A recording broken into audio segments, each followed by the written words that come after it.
y'all, this is Miss Steelman. So today we're going to take a look at a book called 145th Street Short Stories. It's called One Street, One Block, 10 Unforgettable Stories by Walter Dean Myers. You may know him from books like Monster or Slam or Fallen Angels. He's written a ton of stories. So if you enjoy his writings and listening to the chapter that we're going to read today, then maybe you want to go check out something else he's read for some of your independent reading. But as we're reading, I just wanted to remind you of some of the things that active readers do and that I'm going to expect you to be thinking about as we're reading. I'm going to model what an active reader does for this one, but in the future you're going to be expected to do this kind of thing on your own. So I'm looking at some of the things that an active reader does. They notice and work to fix confusion. So have you ever been reading and you were just confused and then you just kept reading because you're like, I don't really care that much? Well, a good reader, an active reader, is going to stop and go back and reread or ask questions.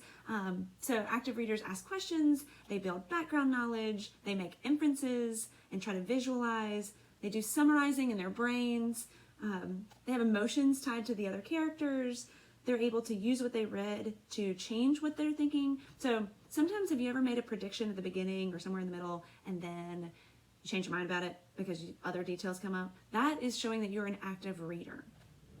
So today we're going to read just one of the stories. So the chapters are, each one of them, there's 10 chapters, and each of one of them represents a point of view from someone who lives on 145th Street. So today we're going to read the chapter Fighter. So as a reader, you should automatically kind of picture and make a prediction as to what you think this chapter might be about because it's called Fighter. All right, so let's take a look. It says, Billy Giles told his wife that he was just going to the gym to work out. If he told her the truth, that he was going to fight again, he knew she would have cried.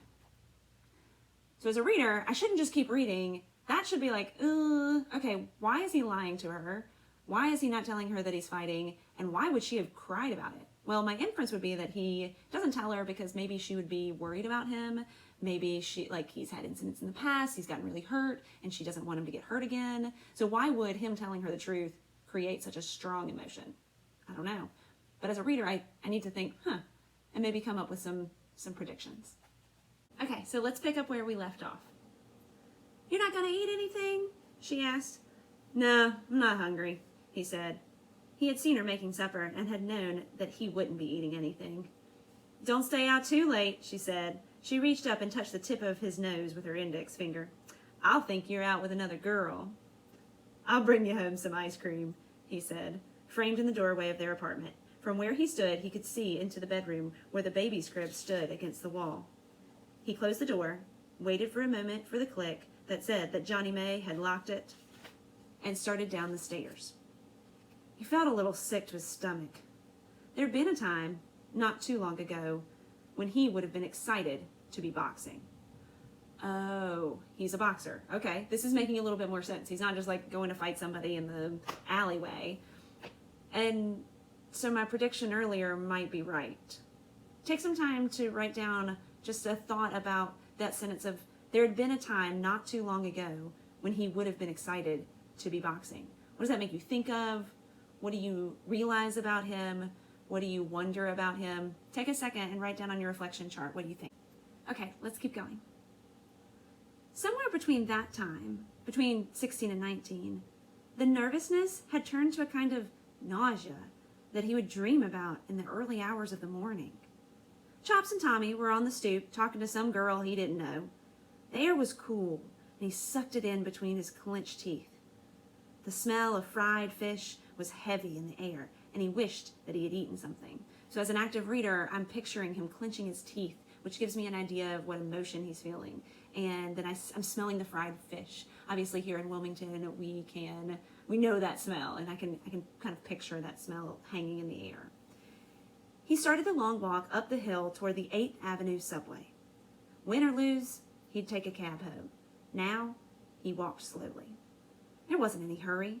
It was 7, and he wasn't scheduled to fight until 10.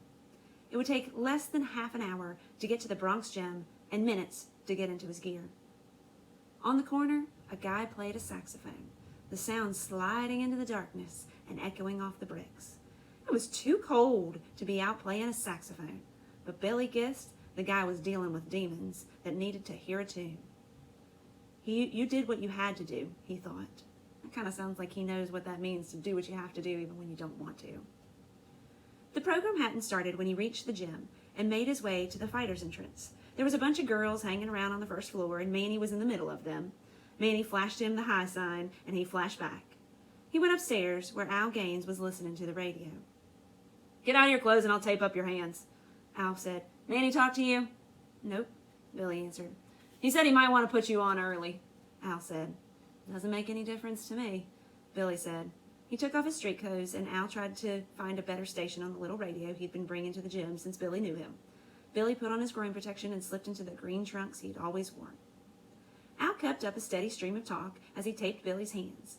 Billy grunted his answer and tried to think about the first time he'd fought for Manny. Manny had worked his corner that night, had kept yelling at him to show strong, and he'd won. After that first professional fight, he remembered walking out into the night, his face still stinging from the blows he had received, and feeling taller than he had ever thought possible. Al finished with the taping, and Billy shadow boxed in the front of the mirror. Other boxers were in the locker room. Some were changing clothes, others listening to music. A young, awkward kid was bragging about how he was going to start the night off by knocking out his opponent. Billy knew he was afraid. The room was too small for all this nervous sweat, for all the odors, for all the heat the bodies generated. Now he sat on the end of the rub-down table, smoothing the edge of the tape with his forefingers, as if it were necessary, listening for sounds that would tell him the fight in progress was over and that it was his turn. He'd been fighting preliminaries for nearly 3 years and knew his limitations and abilities. He would win or lose tonight, and it made little difference. Either way, he'd collect the $145 for the bout. If he put up a good show, there'd be another preliminary bout for him when a spot became available. He could pay some bills and still have enough to take Johnny May to a movie. Oh, okay. So I'm beginning to understand why Billy fights. So based on the comment about he used to be nervous about it, and now he just gets this nauseous feeling about it.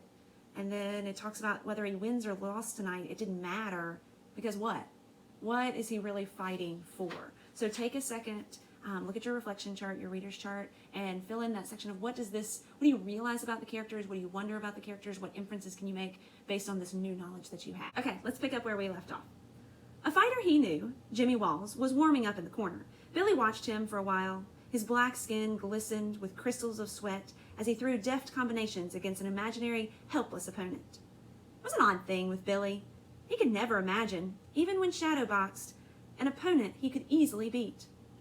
Billy heard a strong buzz from the crowd outside, and he knew that something had happened. Probably a knockdown or a knockout, he thought. Maybe the brash kid had made good of his boast. Billy's stomach tightened, and he took deep breaths. He'd been knocked down in the last fight, but had won on points, and after, when he'd gone home, Johnny May made tea for him and offered it as he was sat wearily in the faded, overstuffed chair they had somehow inherited from his married sister.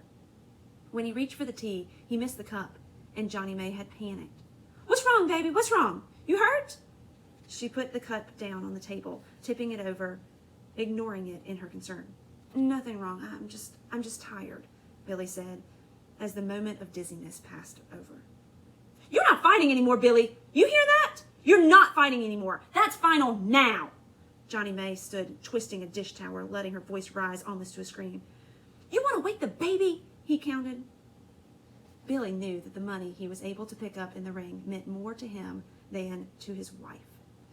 So we now realize that there have been conversations in the past. What does this little dialogue here reveal to us about the characters and maybe some of the questions that we had about the past, about why he's lying to his wife, why he's not telling her about fighting, and why maybe she'd cry if he knew where she was going. So take a second, fill out your chart, and we'll be back. Okay, let's finish up for today with a few more pages. So we left off with Billy knew that the money he was able to pick up in the ring meant more to him than to his wife. Being a man meant saying yes when your woman asked you for something. She didn't understand that. At least she didn't understand how it made him feel when he heard her making plans and dreaming about things that cost money he didn't have. It was good, too, to complain about not being made of money, but then to reach down and give her enough cash to have her hair done or get something for the baby.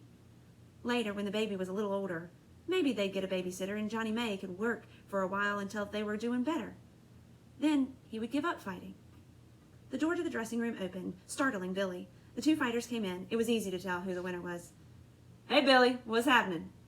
The winner, the kid who had bragged about getting a knockout, skulked to a corner, slipped out of his trunks, and fumbled with the lacing on his groin protection, the grease still on his eyebrow where he'd been cut. The fighter who had beaten him said he'd put up a good fight, said it loud enough for the loser to hear, as they always did. Billy felt sorry for the loser, knowing that at that moment he felt beaten and ashamed and hated the boxing he'd hoped would bring him glory. "Let's go, Billy." Manny Gibbons managed about 6 fighters, all of them fighting in minor fights, only a few of them still hoping for the big time. "Guy's a corner, kid. Watch him." Billy started the trek to the ring. This was the only good part of the fight. The crowd looking at him, wondering what he was made of, judging him by his swagger, by the expression on his face, his show of confidence. Unconsciously, he tried to impress them as he walked to the ring, as if they were his adversary and not the other fighter. Manny guided him with pats on the back. Then he was in the ring. The other fighter was already there, a young Puerto Rican close to his age. Manny had said the guy was a corner. In Manny's ring talk, it meant that the guy was being groomed, that he had been carefully brought along and given only fights he was expected to win. So what does that tell you about the likelihood of Billy winning this fight? If this kid, all he does is box and they only pick matches that they think he'll win. As an active reader, the light bulb in my head goes on and goes, this might not be good for Billy. Well, let's see. In the office, when they planned the fights and decided what the money would be, the Puerto Rican would be considered the fighter and Billy would be considered the opponent. The Puerto Rican's name was Danny Vegas. "Okay, boys, you know the game. Keep up the pace." The referee had finished the introductions and called them to the center of the room. The heat was unbearable. "I don't want to have to tell you to fight. Give the folks a show. Touch gloves now." Billy touched gloves and went back to his corner. "If you get him," Manny said, rubbing Billy's shoulders, "there could be some breaks involved." He didn't sound convinced. The bell rang.